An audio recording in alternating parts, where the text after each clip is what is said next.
Hey guys, it's Joe from PWC Muscle, and today we'll be installing a Solus impeller onto our GP 1800 project ski.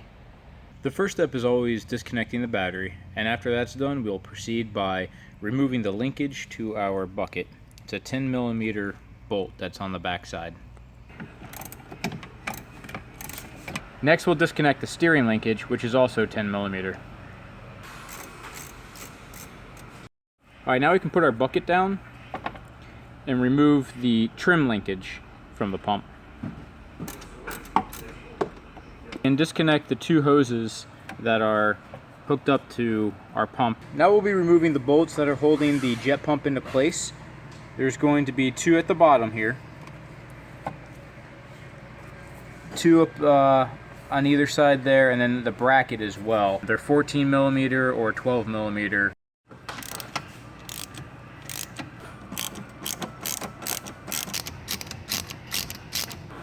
Okay, now after you've removed these bolts, the pump and bracket should come out. This is a brand new unit for us, so it's a lot easier than some of the other ones. There is a pry point here, however, and one on the other side down below, so that if the adhesive that's holding the two parts of the pump together isn't coming off, you have a pry spot. But since ours is so new, it comes off pretty easily.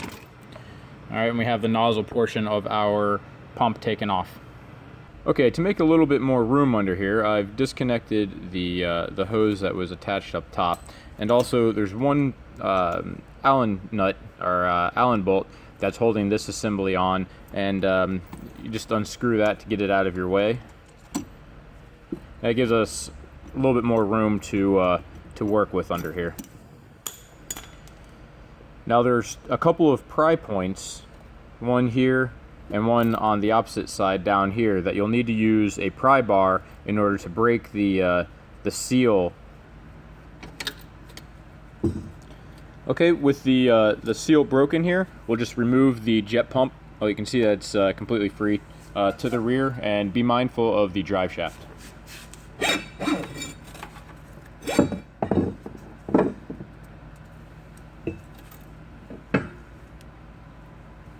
Okay, with our pump out, we can start to remove our impeller. In order to do so, we need to use our shaft holder tool that will allow us to place the shaft in our vise and not damage the splines.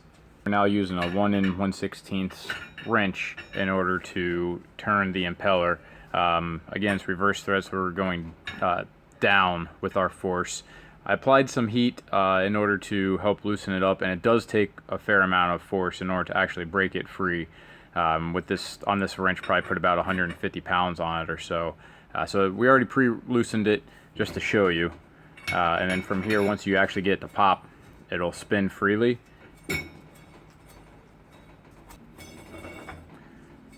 And then you can slide it off the shaft. Next up, we're going to clean up some of the residual sealant that's on it, and then apply a very small amount back on of some fresh stuff there. It doesn't take very much to create a perfect seal on there. Don't want to go overboard. And then we'll be ready to reinstall our pump. Also on the splines that are at the end of the shaft here, add some more marine grease, and we'll be ready to go.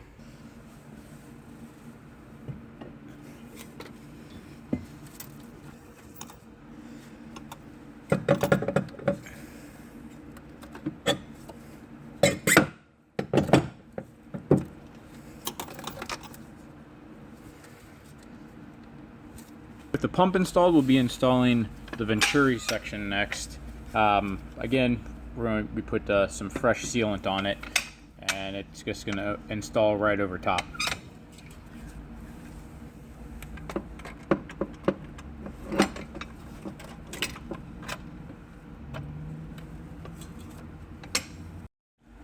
So everything at this point is pretty much the exact opposite of the removal.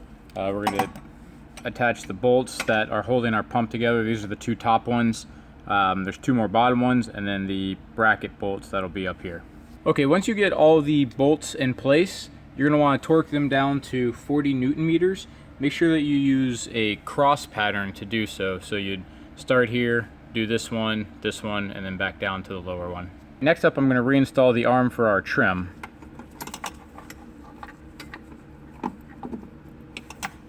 And then we're going to reattach our trim. And finally, we'll reattach the steering cable to the steering nozzle. Reinstall the hoses and tighten up the hose clamps.